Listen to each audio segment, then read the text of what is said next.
Welcome to the Tech Leaders Podcast Modern Workplace Special. Trenton Moss is an entrepreneur, author, and leadership coach. His book, Human Powered, is a concise guide to supercharging the success of your teams in the modern workplace.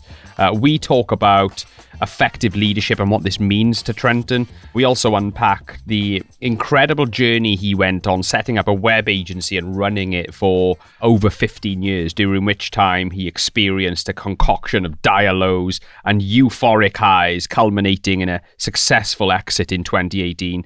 Trenton has since embarked on a second career as an author and a leadership coach, running programs, teaching people the value of emotional intelligence, empathy, and effective communication. We talk about what has changed since the work from home revolution over the last 2 or so years, and what adjustments need to be made to ensure better engagement and productivity from your team or from your colleagues. This one is a must for leaders of remote teams or anyone who is looking to improve their communication ability in the workplace. I think you'll love this one. It's Trenton Moss.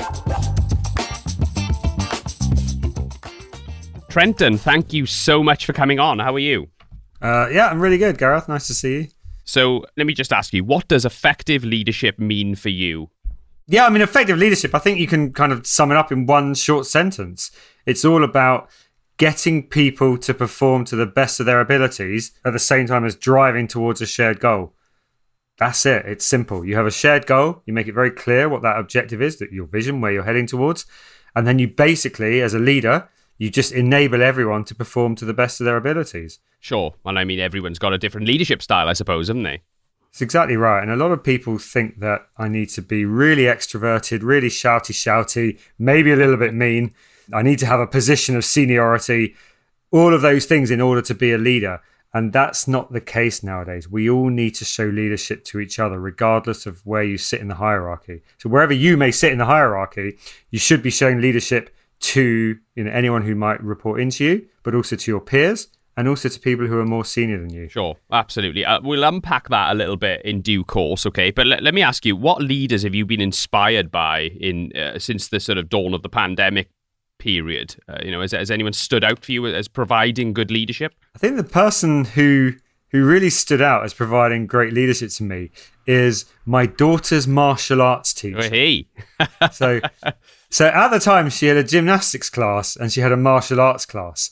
And the gymnastics people kind of crumbled and were like, oh, it's the pandemic, we don't know what to do. And her martial arts instructor, Sifu, not sensei, he's Sifu.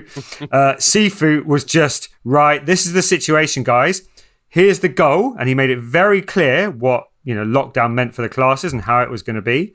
He kept in touch with everyone. He did one-to-ones with all the kids to understand where they were at, to show some empathy, to show how he could help them feel understood by the strange situation they were in. And his business thrived, even during lockdown. That's a great answer off the cuff, because I didn't preempt that with you at all. Let's go back to, you went to Birmingham University. I think you studied commerce there. So I just want to go back to the beginning of your career and just sort of what took you on this journey towards ultimately setting up Webcredible. Talk us through that part of your career. Yeah, I mean, this was many years ago. So went to university and took a few years out, went abroad, and then I was on my way home and I didn't really know what to do with myself, to be honest. I was coming home and I kind of taught myself how to make websites while I was off. It kind of seemed like a good thing to do. And I thought, you know what, I'll come home and I'll start a user experience agency. It was a bit random. I got home and set up my business, Webcredible, which I went on to run for around 15 years in the end. In terms of hardship, then I'm sure you had some low points and some real adversity. I've never met an entrepreneur who hasn't gone through that. So tell us about what sort of adversity did you face? Well, I've had loads of low points. So where do I start? Well, let's start with one like back in the early days. On the day I launched, I'd read a couple of books by Stephen Schiffman, America's #1 sales trainer. Oh, God, I've listened to a few of them. So I thought, okay, I'll do some cold calling, having never done this before. So I'd gone to like some exhibition or something, and there was a list of all the companies that were exhibiting there. So I thought, well, I'll call some of those. So I hit the phone, called about 20 of them, and I used Stephen Schiffman's tried and tested, very American, hard salesy kind of techniques. And I got nowhere, just being like, what do I do now? And I remember kind of going back to my bedroom, which was like a meter away. Your office. From my desk. Yeah, and just collapsing on the bed and just wanting to cry and be like, what am I doing? What did you learn from that time, though? Well, so, I kind of toiled in my own sorrow for a few minutes. And I was like, okay, well, I have to go and do something now. So I thought, maybe, maybe like I'll phone some people I didn't get through to. Maybe I'll phone some of them back tomorrow and forget Stephen Schiffman. So I kind of metaphorically like burnt his books. Thought maybe I'll phone and I'll do a little bit of prep and I'll add some value and I'll give them a little review of their website over the phone if I get through to them.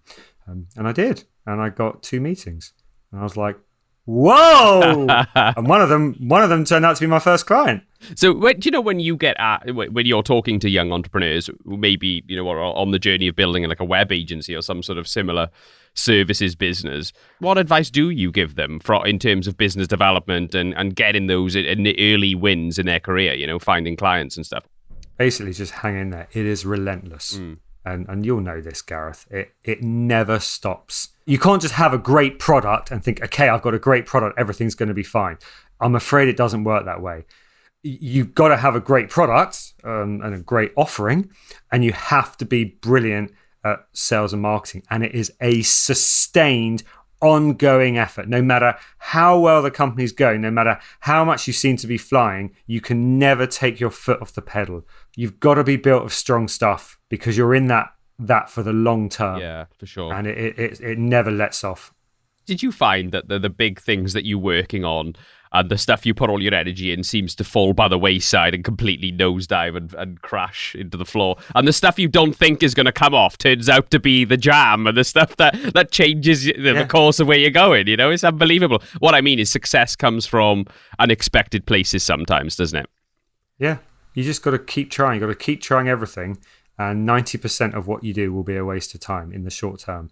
But you don't know what that 10% that's going to lead to success will be. So you just have to keep going and just keep trying to add value to people, keep trying to help people that you meet, just generally be a good person, build up relationships, and then over time that success comes back to you. Absolutely. I couldn't agree more. I think if you go through your career just helping people and adding value, good things will happen. So looking back now at the Webcredible journey in your armchair with your smoking jacket and your cigars, okay, what would you? It was just like that. What would you have done different, Trenton? I wouldn't do anything differently because everything was part of the journey. So I had some major failures, major things going wrong, but it's all part of the journey. Like we tried to launch in New York at one point and it was the hugest disaster and we lost hundreds of thousands of pounds as a result of it. Or like things that I did in meetings, like, oh God, I remember I was at a meeting in Cardiff actually with Confused.com, one of our clients, and the managing director was there.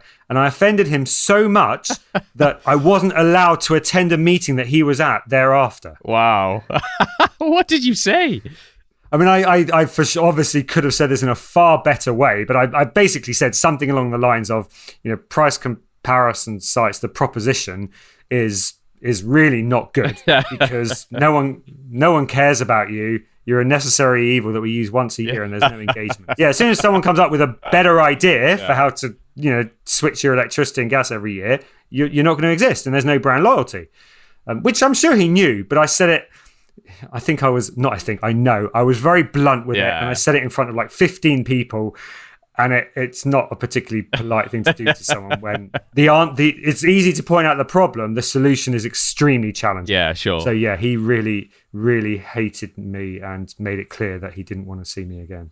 Going back to the adversity thing, a quote always springs to mind that I always tell myself when things go terribly wrong. A smooth sea never made a skilled sailor, which is a quote by Franklin D. Roosevelt. And I love that because it's so true, isn't it?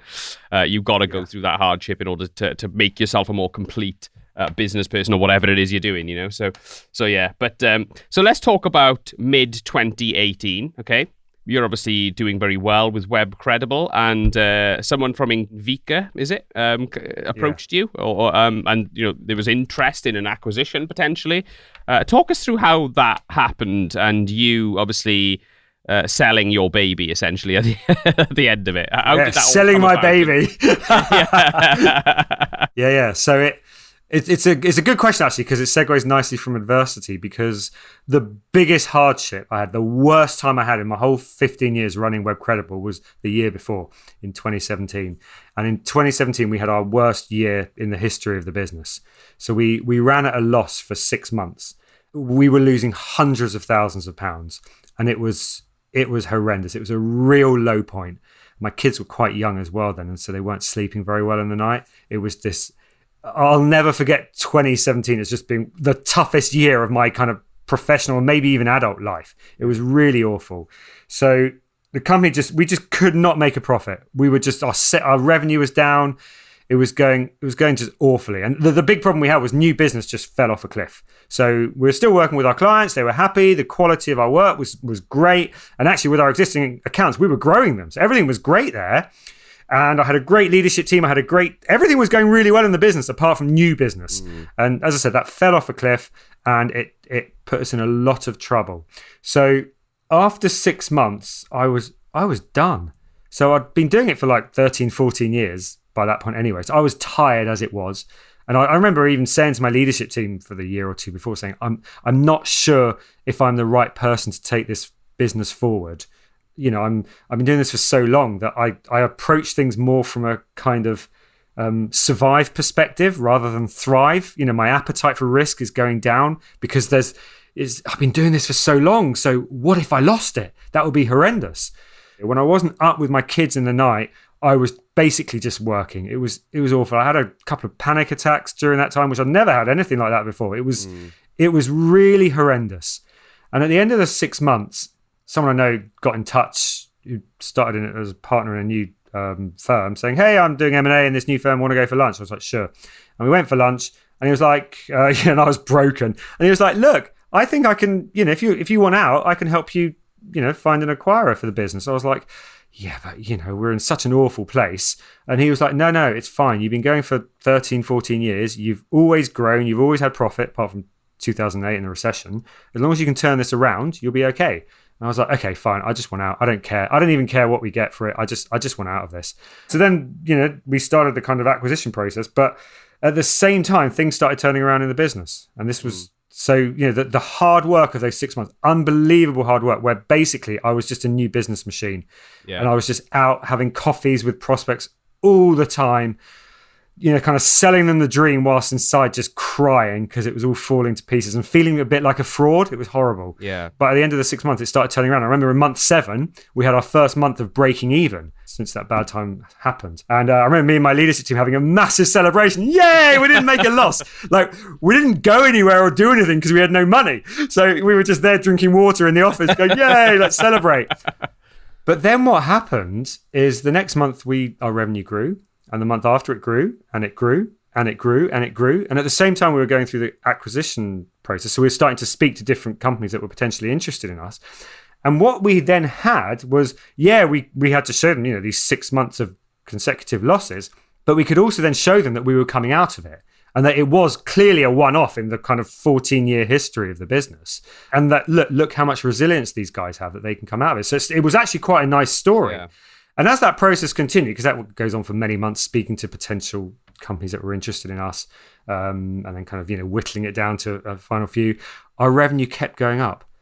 And then the month before we ended up selling was our highest ever revenue and our highest ever profit that month. It was, wow. It wasn't, when you're running a business, it's always a roller coaster, right? Sure. As you know, Gareth, there's always ups and downs. There's the social media veneer on the outside, and then there's the inside when you're running it, and just the hamster wheel, and just like, it just feels like everything's falling to pieces, even if, it's not, but it does feel that way. Sure.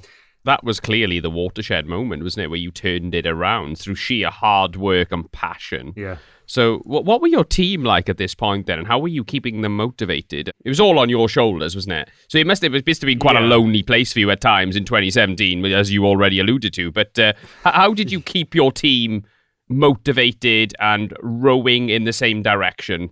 Yeah, and it was a real period of adversity. But what I've found is people actually generally come together in that time. So, my leadership team were, on the cold face of what was going on.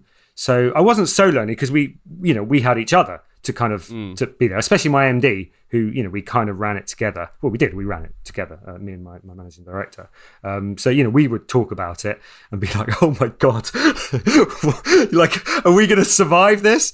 And as a leadership team, obviously we'd support each other. But even in the wider business, and I have found this when we had other tough times, everyone comes together. You get people volunteering to go down to 4 days a week, or people saying, what can I do to help? Hey, I've been talking to this client, potential client, maybe there's some work here. People really come together. And we had to do some redundancies partway through that loss-making period, sure. Which obviously is awful for everyone involved.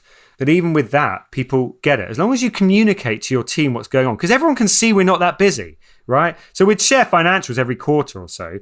Well, we would every quarter. But, regardless of that, people can just see what's going on in the studio and how much work we got on. So people are asking questions. So we would just keep the comms going about what's going on and being transparent. And people really stepped up. Absolutely. So I know through the latter years of the Webcredible journey, you were mentoring people and dipping your hand in that type of stuff. But obviously there must have been a moment where you'd obviously gone through this amazing journey with Webcredible. You obviously felt you had something to give back. And I'm assuming that energy then turned into you writing a book, essentially, called Human Powered, which came out towards the end of last year. So talk us through that period of sort of deciding to write a book and then going on that journey to actual publication. Yeah. So writing a book and getting it published, it's a bit of a tortuous process. I can imagine. Essentially like with anything, it's like, for me anyway, I'm quite process driven. So it was like, right, what is my objective for this book? So kind of one sentence objective around, giving people the skills to understand themselves, understand others, i.e. boost emotional intelligence in order to improve performance and to work well with clients and stakeholders. So that's my kind of one line objective for it.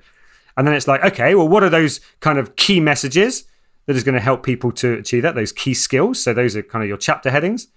And then within each chapter is like, well, what are the key things that I need to put across? So kind of fleshing that out was relatively straightforward, I guess, took a bit of time. And then it's like, well, now I just got to write the thing.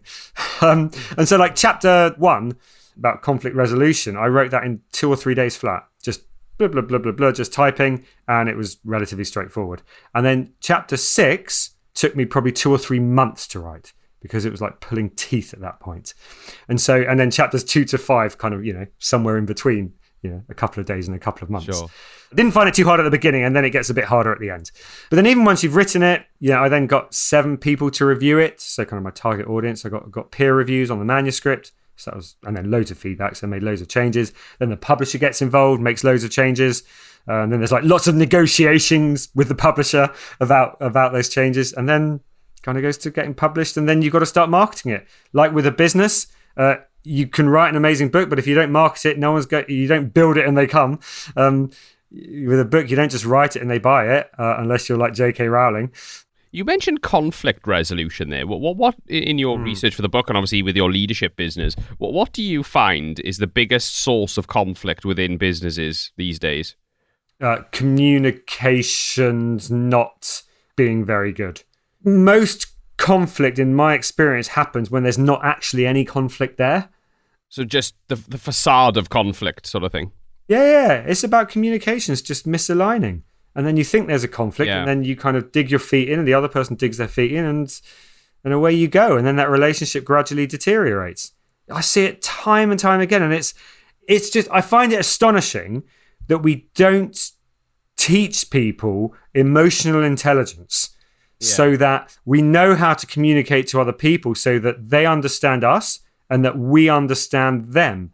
Because once you get to a point of proper understanding, you can then work together to come up with a win-win outcome. It shouldn't be that you railroad them to get what you want at their expense, or vice versa. They shouldn't get what they want at your expense, because obviously both of those are win-lose. Yeah. But if you both go in and you're able to communicate well with each other and understand where you're coming from and not be offended by each other or upset or annoyed by the other person, well, then you can work collaboratively to try to come up with as close to a win-win as possible.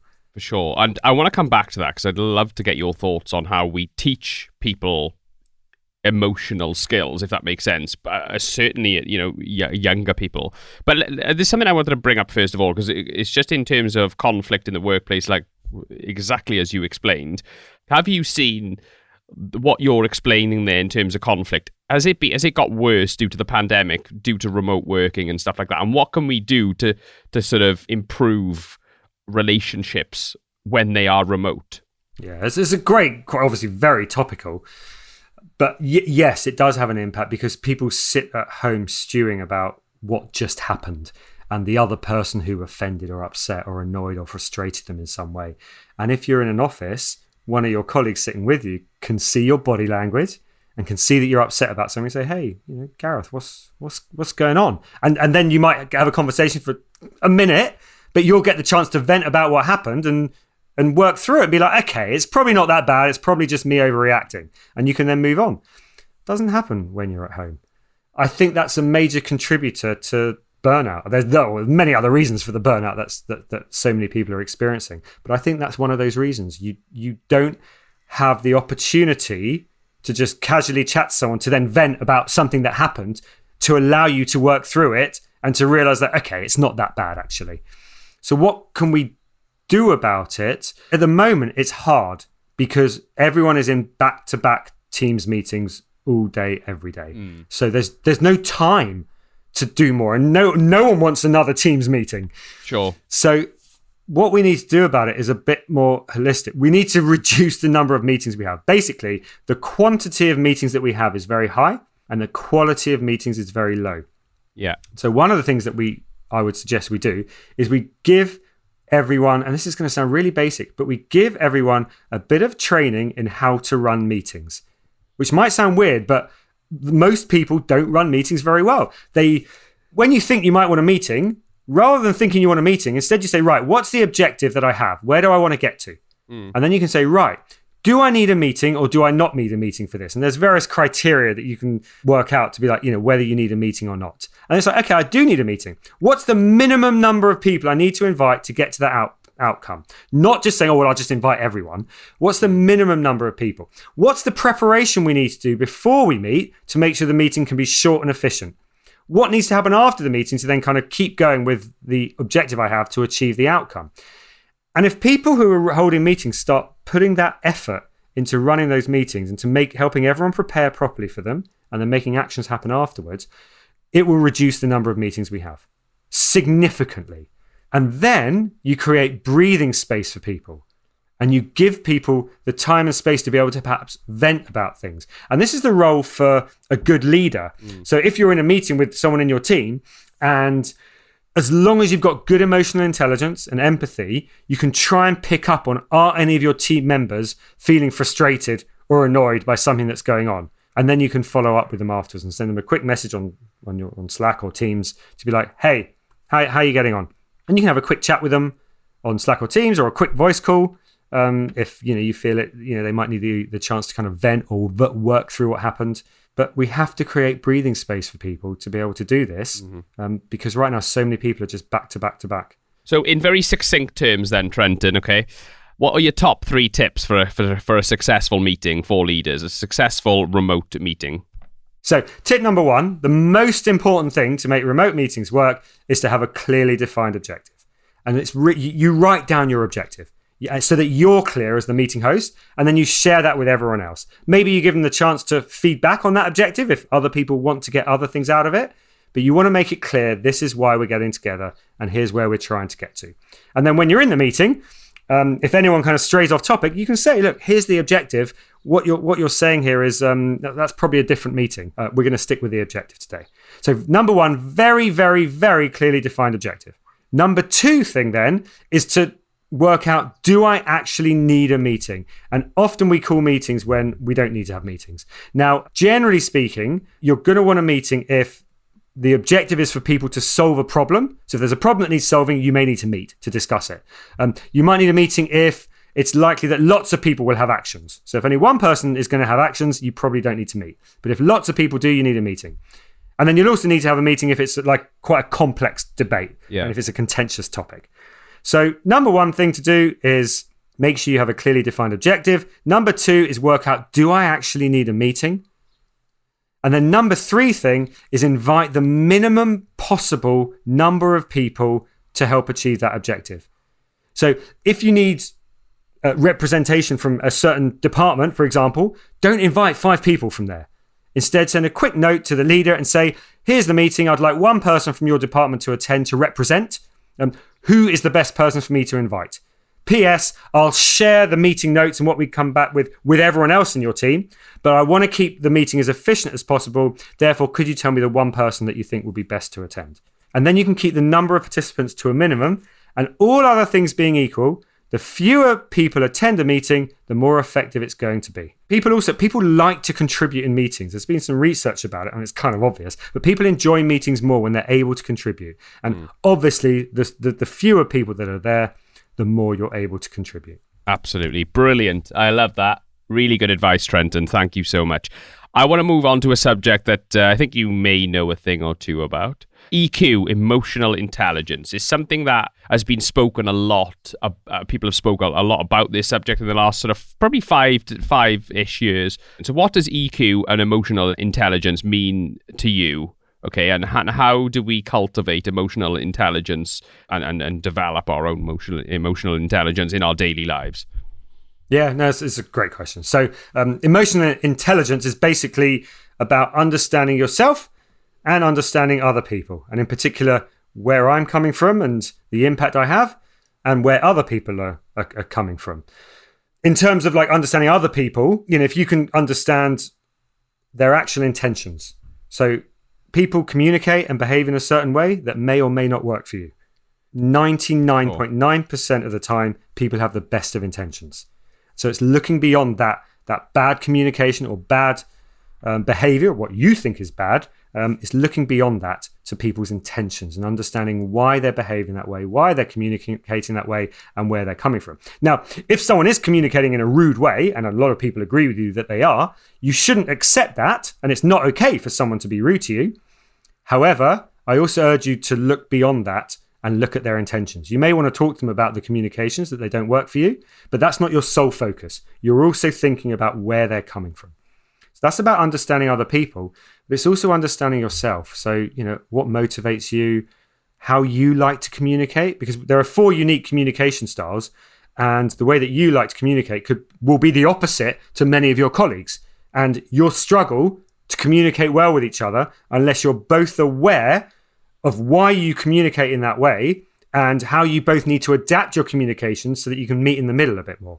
So that's understanding yourself and the impact that you have on other people. To some extent, we understand the impact we have on others, and to some extent, we don't. And people who are quite low emotional intelligence will really not know about the impact they have on other people. They just will be, for want of a better word, clueless about it. And people who score high in emotional intelligence generally will understand their impact, and you will kind of change the way you communicate and perhaps ask questions to other people saying, did I just offend you there? You might pick up on someone's body language, like you mentioned before, and say, sorry, just the way you look like I offended you there. What? I didn't mean to. Was there something I said or did there?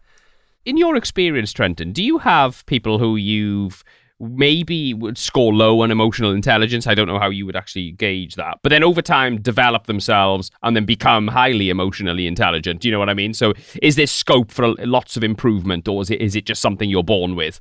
It's like with anything, there's natural skill and then there's the ability to learn it. So like for many of us, no matter how hard we train, we're never going to be a professional athlete, because you need specific skills as well as to be able the ability to train and go for it. And it's the same with emotional intelligence. Some of us are born with a higher propensity for it than others. However, everyone, like any skill, can train and practice and get to at least a reasonable level. So I do not agree with the statement that some people might make, which is, well, he or she, they just have no emotional intelligence and there's nothing we can do about it. I disagree with that. You can work with people over time to help them improve it. If they're up for it, they have to be up for it, obviously. And it takes, like with any skill, it takes time and effort to learn it. In your experience, would you recommend that people try to build in some sort of process for screening emotional intelligence, or do you just think it's something that you get a gut feeling on when you're doing a traditional interview process? I would definitely screen for it. Yes, you can get a gut feel, obviously, like most things, but I would definitely include someone's emotional intelligence and their kind of people skills as part of your recruitment process. So yes, you can teach this to people, and yes, you can help people develop in these areas. But like with anything, of course, would you rather hire someone who scores highly already or someone who scores low who you'd have to train up? Pretty obvious which one you would rather recruit, all other things equal. But for me, people skills and emotional intelligence is by far and away more important than the practitioner skills. So practitioner skills, obviously important, but with practitioner skills, you work in a team surrounded by fellow practitioners, and there's so many conferences and training and events that you can go to. There's a whole infrastructure that exists that people usually do get involved in to keep developing your practitioner skills. There's less of an infrastructure around developing people skills and emotional intelligence. So I would always recruit someone who scores a bit more highly in this, because you're going to have to be more intentional about getting them to develop in those areas. And there was a really interesting study, a joint study by Stanford and Harvard universities. And according to their study, this is amazing, 85%, massive, of job success comes from well-developed people skills. So over like sort of engineering skills and things like that, or practical skills or whatever the job is, the people skills scored 85%, and wow. Yeah, that's the thing that matters, because if you think about it nowadays, 20 odd years ago and before, we were massively siloed. So we all kind of just worked in our silos, head down, got on with our work, and the heads of and the directors would, venture out of the silos into the demilitarized zones and, liaise with each other and interface with stakeholders in the business. And nowadays, particularly in a digital world, we work in cross-functional teams. So, if you're an engineer, every day you're working with a product manager, an agile coach, a designer, a BA, and so on and so on. You're interfacing with your peers on a daily basis. And then you're potentially also expected to interface directly with business stakeholders. So you're not working in a silo anymore. You're interfacing with people from other departments literally every single day. That's your team on a day-to-day basis. And so, of course, you need good engineering skills. That would be ideal. But if you can't work well with those people, and if you can't connect with them, come up with win-win outcomes, get on well with them, build rapport, influence, and so on, well, then you're far less likely to succeed. So you're a dad, obviously. I just wanted to ask you a question about young people and, trying to teach emotional intelligence as a parent or as a teacher, and how can we teach our children to be more emotionally intelligent and receptive and, better leaders and things like that, Did you have any thoughts on this one? Yes, because it's something I'm obviously passionate about. So I try to bring this in with my kids. So the first thing you can do as a parent is always try and understand where your child's coming from. So look beyond that, the behavior and the communications that you don't like. You might want to say the way you're shouting at me right now, and that doesn't work for me. But look beyond that, and where are they coming from? So like a great example that I use quite a lot is, if you've got a young child, a toddler, for example, and you give your toddler or preschooler, you give them a banana. So you peel the sides off the banana, you give them the banana, and the banana breaks. And this is global. I've talked to people internationally about this. If you give your preschool child a banana and the banana breaks, they will cry. They will lose it. Oh, the banana broke. Get me another banana. I'm not eating this banana. And of course, you're not going to get them another banana. It's the same banana. You can just eat it. But if that's what you say to your kid, I'm not getting you another banana. Like, don't be ridiculous. Just eat it. It's the same banana, whether it's broken or not. If you say that to your kid, you're invalidating them. You're invalidating them for feeling that way. So, you're not going to get them another banana, but you can show empathy. And you can, what you do is you kind of get down at their level, because they're obviously really upset. And you say, you're so upset that your banana broke in two. Yeah, get me another one. I can hear it in your voice. You're devastated about your banana being in two. You really wanted to eat your banana and you wanted it in one piece. And now it's really awful that it's in two pieces. Yeah, I'm not going to eat it. Ah! I'm so sorry that you're experiencing your banana breaking in two. And what you're doing there, you're not getting them another banana. You're also not invalidating them. You're showing them that you understand and that you get where they're coming from. And then, if they keep saying, get me another, if they don't come down, get me a banana, get you a banana, you say, look, I can't get you a banana. The reason is bananas cost money and we can't just throw them away every time they break. But again, you just spend most of your time just validating them and empathizing with them. And if you do that with your children, you're modeling how you should be with other people in terms of showing empathy to them. But then other things you can do with your kids is when they get upset about certain situations, particularly, other kids in the school, is to try and help them look beyond the bad behavior and the bad communications that the other kid is displaying towards your own kid. And again, you shouldn't accept someone being mean to you. It's not okay. But again, where is that person coming from? Why are they behaving in that way? And then what can you do about it to move from being a victim to owning the situation? And those sort of things can be, it's hard work and you've got to keep going with it. But those sort of things are teaching your kids that emotions are okay and it's okay to be upset. And we should be talking about ourselves and other people in terms of where they're coming from, so that, we can boost our emotional intelligence. The big problem we have as parents is we hate hearing our kids crying. We hate seeing them upset. It's awful, right? When your kid's sad. So you're just desperate to get them out of that as quick as possible but that's you projecting your thoughts and your opinions onto the situation. And actually, there's nothing wrong with your kid being upset, even though it's heartbreaking for you. And you've got to let them experience that and empathize with them. And actually, that long term is the best way for them to learn how to manage their emotions. Whereas if you say, just pull yourself together, you're being ridiculous, stop doing that, you're literally invalidating them for how they feel. If kids having a massive tantrum, like climbing the walls, whatever, or like throwing things or whatever, it's obviously not okay for them to throw things, but you've got to empathize because what they're really struggling to process what's going on. And if you don't show empathy, you're basically saying it's not okay to get upset. Yeah, no, absolutely. That's fantastic. So going off the children, then onto the adults, and I'm really keen to talk about, just to wrap up, about Team Sterka and some of the amazing work you're doing. I know you train teams of up to, you do team training with 100 people right through to one-to-one coaching, don't you? So I'm particularly interested in people skills as a service, and I know you've got a program around that. Tell us a little bit about that and how you, how it's structured and how you deliver all this stuff you're talking about to your clients and your customers. One thing I feel is that, kind of one-off training courses are not that beneficial. They do have some benefit, but they're not, like, the impact isn't so great. And when I was running Webcredible, we started a people skills program there to try and improve our client leadership skills. And we ran one training session every Friday morning for half an hour. And you had to be there. You weren't allowed to be with a client. You weren't allowed to be doing work. You had to be there at that session. This rule applied to everyone. And we did half an hour every week, and it was transformational.